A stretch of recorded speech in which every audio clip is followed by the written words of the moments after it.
यदि इस मंत्र का जाप करते हैं तो उसके घर में कभी पीड़ा और रोग होते ही नहीं है, ऐसी मान्यता। अवंतिका के अंदर इस पर्व को 9 दिन के लिए मनाते हैं। थोड़ी सी भी कोई त्रुटि हो जाती है तो जो फल प्राप्त होता है उसका निष्फल प्राप्त हो जाता है। महाकाल को सेहरा भी चढ़ता है तो शिव ने तांडव किया तो प्रलय भी हुआ जी, और उसी शिव तांडव को पुनः किया तो पुनः कल्याण भी किया। तो चांदी चढ़ाने से, सोना चढ़ाने से धन की बरकत होती है। पार्वती को गोद में लेके भगवान विराजित रहते हैं। उनका मोहिनी स्वरूप जिसको देख के हर भक्त मोहित हो जाए। जय श्री महाकाल। स्वागत करते हैं आप सभी का एक और नए धार्मिक पॉडकास्ट में। तो जैसा कि आप जानते हैं, हमारे साथ आज फिर एक बार उपस्थित है श्री महाकाल मंदिर के मुख्य पुजारी जी महेश पुजारी जी महाराज। जय श्री महाकाल पुजारी। जय श्री महाकाल। तो आप जैसा सभी जानते हैं, शिवरात्रि आ रही है और जो शिवरात्रि है वो विश्व भर में प्रसिद्ध है और पूरे विश्व में मनाई जाती है। लेकिन अवंतिका नगरी ऐसी है, 9 दिन की शिव नवरात्रि मनाई जाती है। तो उसके पीछे का क्या रहस्य है, क्या राज है, क्या क्या पूजा यहाँ होती है, कितने श्रृंगार होते हैं, हम सभी जानेंगे गुरुजी से। गुरुजी हमें बताएं। महाकालेश्वर ज्योतिर्लिंग है जी, और ये अवंतिका नगरी जो है ये एक पवित्र और धार्मिक नगरी है, क्योंकि यहाँ अमृत भी गिरा है। इस कारण से यहाँ सिंहस्थ पर्व मनता है। यहाँ पर माता शक्ति का एक अंग भी गिरा है जो हर्षदी देवी के नाम से प्रसिद्ध है और यहाँ उनकी भी स्थापना हुई है। इसलिए ज्योतिर्लिंग, शक्तिपीठ, सिंहस्थ, इस सब पर्व जो विशेष मिल गए तो अवंतिका का महत्व बढ़ा। एक और बात सबसे बड़ी ये इस नगरी की है, और भगवान महाकाल इस अवंतिका के राजा हैं, कालों के काल हैं, जो दक्षिण की ओर मुख है भगवान का। क्योंकि पूरे देश में देखेंगे सभी देवताओं का जो मुखारबिंद होता है वो पूर्व की तरफ और उत्तर की तरफ विशेष होता है। केवल महाकालेश्वर उज्जैन के ही ऐसे हैं जिनका मुखारबिंद दक्षिण की ओर, जो काल के ऊपर नियंत्रण करते हैं, समय को नियंत्रित करते हैं। ये इस अवंतिका की और महाकालेश्वर की बहुत बड़ी मान्यता है, और इसको मानकर देश विदेश का सारा भक्त यहाँ अवंतिका में आता है। शिव नवरात्रि पर्व, शिव की जो शिवरात्रि है वो तो पूरे देश में जहाँ जहाँ शिवालय है वहाँ सभी जगह होती है, पर एक दिन का पर्व होता है।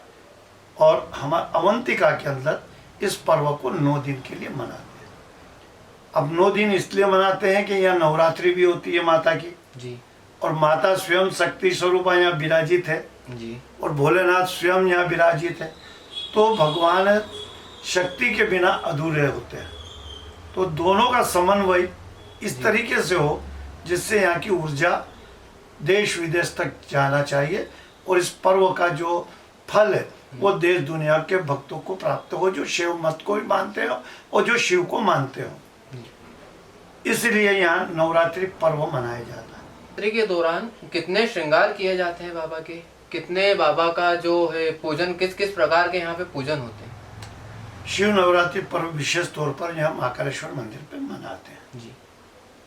यहाँ पर 17 तारीख से पंचमी जो होती है, पंचमी से भगवान को पूजा प्रारंभ हो जाती है जी। पूजा की जो पद्धति है वो प्रातःकाल 9 बजे से होती है जी। पहले सबसे पहले कोटि तीर्थ है, जो हमारे यहाँ जो जलाशय है जी, वो कोटि तीर्थ है, उनके देवता को कोटेश्वर मानते हैं। ऐसी भी मान्यता है कि कोटेश्वर का भी एक विधान है कि नवरात्रि में और प्रदोष पर पहली पूजा उनकी करना और फिर भगवान महाकाल की पूजा करना। तो जिस दिन नवरात्रि का पर्व प्रारंभ होगा इस मंदिर में, तो सबसे प्रथम पूजा कोटेश्वर की होगी। वहाँ 11 ब्राह्मण बैठ के कोटेश्वर का अभिषेक करेंगे, और वहाँ से जब अभिषेक का समापन करके वीरभद्र की पूजा करेंगे, वीरभद्र से आज्ञा लेंगे और फिर गर्भगृह में प्रवेश करेंगे। 10 बजे से भगवान का लघुरुद्र अभिषेक 11 ब्राह्मण द्वारा होता है जी। ये आदि अनादि से चला आया।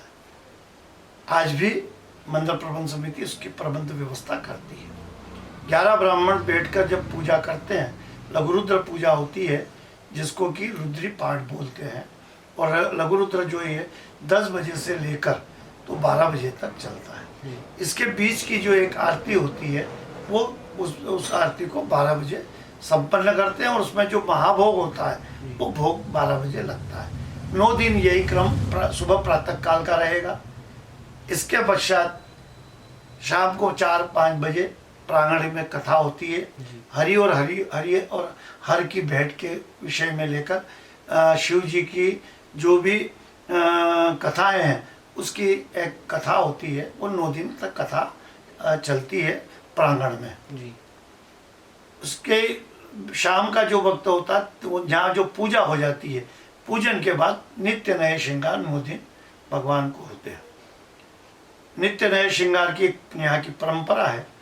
तो पहले दिन जो पंचमी का होता है उस दिन भगवान को शोला, दुशाला, मेखला और चंदन जी पहला श्रृंगार, पहले दिन का श्रृंगार इस प्रकार से भगवान को किया जाता है। दूसरे दिन भी श्रृंगार का स्वरूप यही होता है, लेकिन उस दिन विशेष तौर पर रजत शेषनाग भगवान पे धारण करा दिए जाते हैं।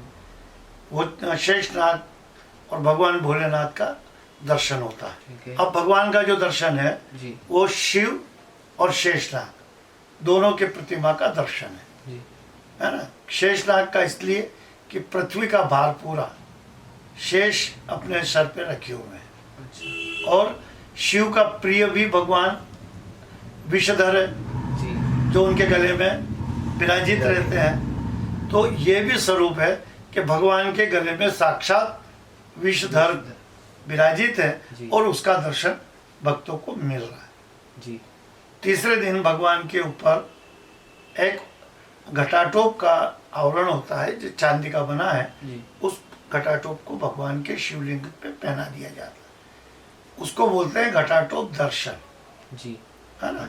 यानी प्रकृति का दर्शन, प्रकृति जी, प्रकृति से जुड़ी घटा है ना सांसारिक व्यवस्थाओं की जो घटाई छवि है, ग्रह की, नक्षत्रों की, इनकी वो सब भगवान के यहाँ पे निमित्त करके और घटाटोप भगवान पे धारण कर दिया जाए, उसके दर्शन है जी। चौथे दिन उसी घटाटोप के ऊपर भगवान का मुखारबिंद लगाया जाता है जी। अब उसको बोलते हैं हम छविना दर्शन। छविना ये भगवान की छवि हो गई, है ना। भगवान का मुखारबिंद उसके घटाटोप पे विराजित कर दिया तो अब भगवान साक्षात शिव स्वरूप लग रहे हैं। पहले तो घटाटोप के स्वरूप में शिवलिंग भी है और उसके ऊपर चांदी का टोप है और वो घटाटोप के नाम से। तो यानी जो ग्रह जो है सारे आकाश के अंदर उनको समाहित करके भगवान को दर्शन। और अब छविना यानी छवि के दर्शन, भगवान शिव के छवि के दर्शन भक्तों को मिले, इसलिए भगवान की मुखार बिंद को उस पर धारण, उनको भगवान को पगड़ी पहनाई जाती है, ऊपर से दुशाला उड़ाया जाता है जी। नीचे उनके बागंबर पहनाई जाती है जी। जो जलाधारी उस पर पूरी जलाधारी पर मेखला के रूप में जलाधारी का आवरण चढ़ाया जाता है कपड़ों का, ऐसा पूरा श्रृंगारित होता है जी। तो ये श्रृंगार इस तरीके से 9 दिन तक चलते हैं। इसके पश्चात जो छबिना दर्शन के बाद होलकर मुखौटा, यहाँ राजघराने की तरफ से होलकर ने भी जब उसकी मान्यता पूरी हुई थी तो उन्होंने कहा ये मैं भगवान को अर्पण करूँगा। जब भगवान की शिवरात्रि पूजा होती है तो उस शिवरात्रि पूजा में एक दिन की पूजा होलकर को भी मिलना चाहिए ग्वालियर घराने से। अच्छा हाँ, जब ये ग्वालियर घराना यहाँ की पूजा का दायित्व था जी। उनके राज्य से इसकी मंदिर की सेवा चलती थी और माता अहिल्या जो थी बड़ी शिव भक्त थी, तो उन्होंने ग्वालियर घराने से कह के एक दिन की पूजा अपने नाम से की कि मेरे राज्य से भी ये पूजा जानी चाहिए। तो उन्होंने भी चांदी का एक मुखारबिंद भगवान को अर्पण किया जो हम लोग होलकर के नाम से भगवान पे धारण कराते हैं। उस दिन की पूजा का खर्च जो भी पंचामृत पूजन अभिषेक जो होता है उसका सारा खर्च होलकर घराने से मिलता है। अच्छा। आज भी मिलता है, उसकी बहुत सीमित है, लेकिन अब तो मंदिर समिति सारा खर्चा करती। तो होलकर की छवि हो गई जी। इसके पश्चात भगवान मन और महेश, मन महेश की प्रतिमा जो सवारी में भगवान दर्शन देने निकलते हैं उनकी प्रतिमा रखी जाती, उसका दर्शन होता है जी। बागंबर वगैरह सब पहनाकर पगड़ी धारण करके, तो ये भगवान का एक स्वरूप है। उनका नाम भी मन महेश भी है, जी इसलिए उनको मोहिनी दर्शन जी यानी मन महेश यानी भगवान का मोहिनी स्वरूप, जिसको देख के हर वक्त मोहित हो जाए जी। तो वो मन महेश प्रतिमा। इसके पश्चात भगवान स्वयं भोलेनाथ शिव और पार्वती माता दोनों का श्रृंगार करते हैं। अच्छा। पार्वती को गोद में लेके भगवान विराजित रहते हैं जी। एकादशी के ऊपर ही ये श्रृंगार होता है। तो इसको एकादशी के दिन शिव और पार्वती जी दोनों का दर्शन भक्तों को प्राप्त होता है। तो ये भी एक है कि शिव पार्वती से सती से कितना प्रेम करते थे जी और कितना प्रेम करके देश को विदेश को और भक्तों को संदेश कि भाई जिस तरीके से मैं अपने परिवार का प्रेम करता हूँ, आप लोग भी अपने परिवार में अपने धर्म पत्नी से बच्चों से इस तरीके का प्रेम करें।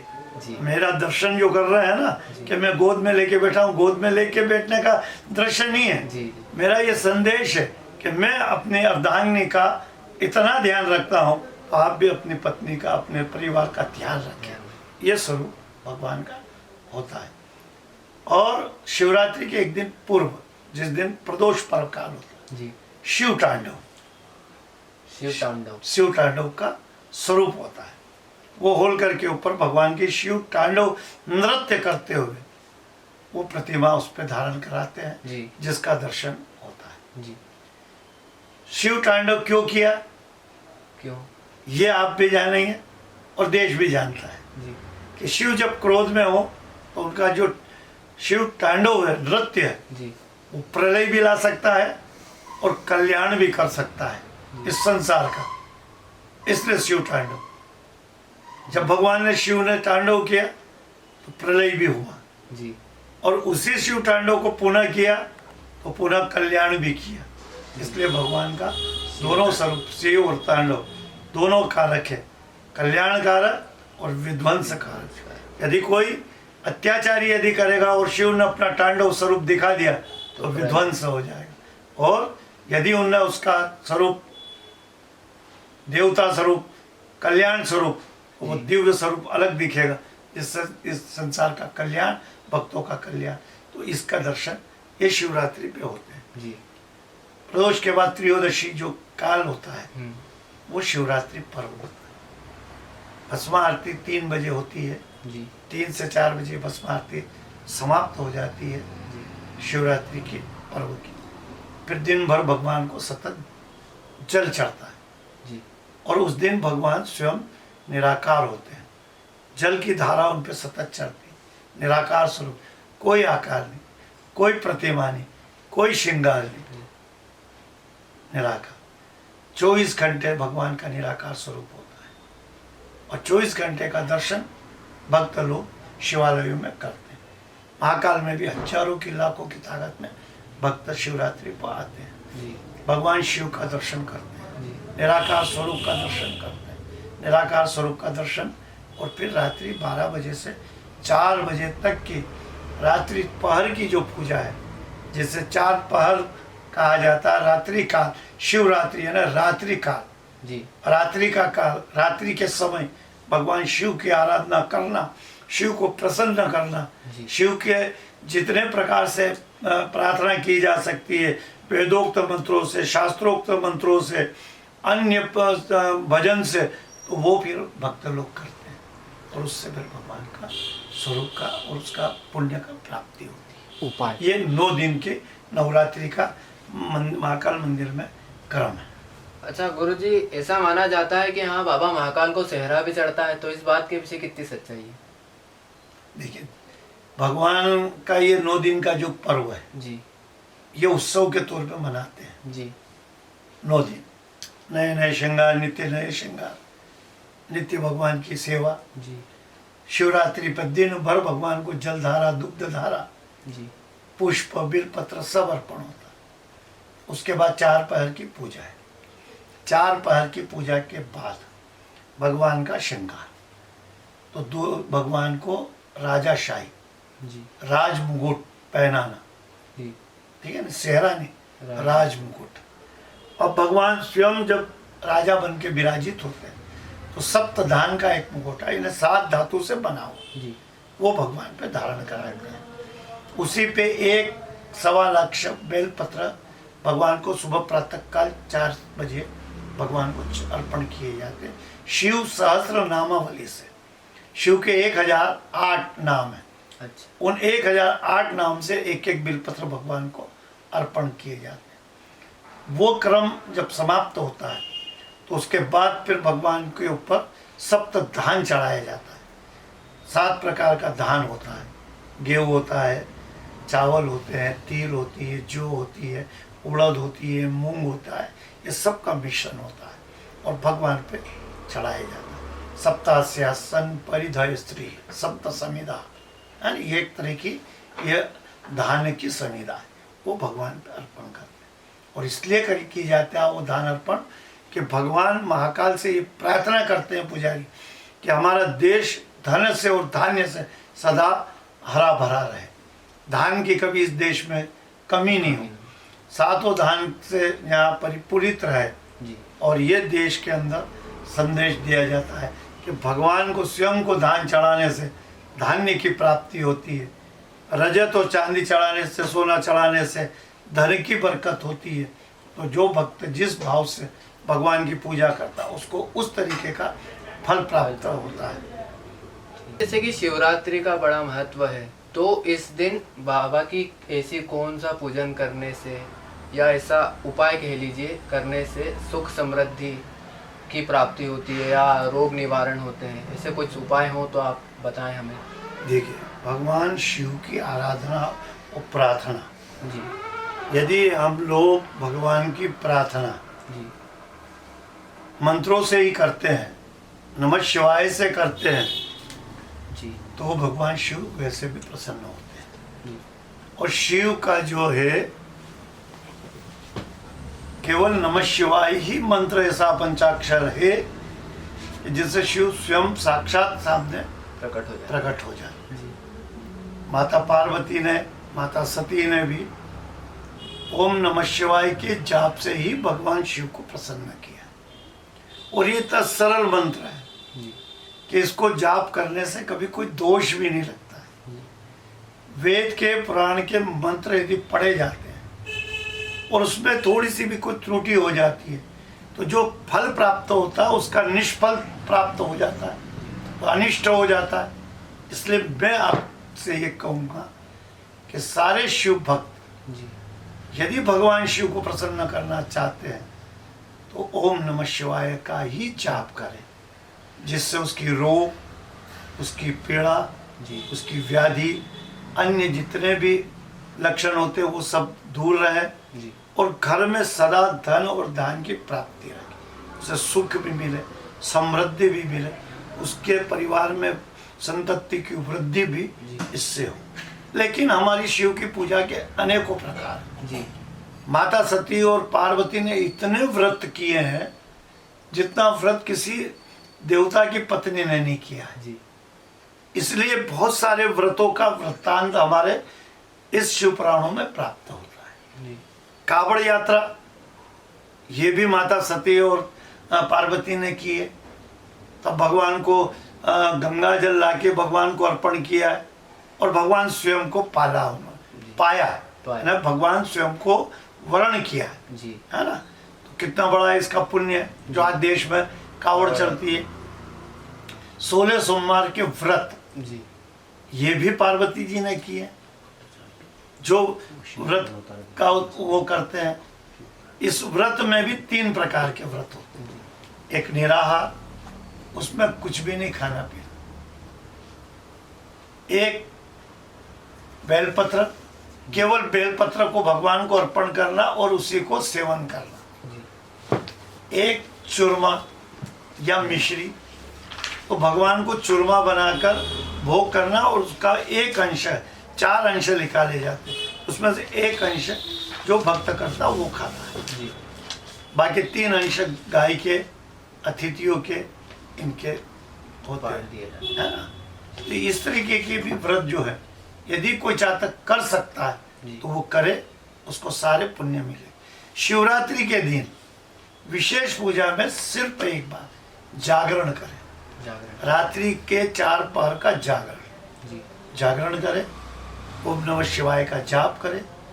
जिस भक्त को यदि महामृत्युंजय जाप का श्लोक का शुद्धकरण याद है, पूरा शुद्ध याद है, तो वो भगवान का इस मंत्र का भी जाप कर सकता है। त्र्यंबकम यजामहे सुगंधिम पुष्टिवर्धनम उर्वारुकमिव बंधनान् मृत्युर्मुक्षी यमामृता, इस मंत्र का भी जाप कर सकता है। यदि इस मंत्र का जाप करते हैं तो उसके घर में कभी पीड़ा और रोग होता ही नहीं है, ऐसी मान्यता।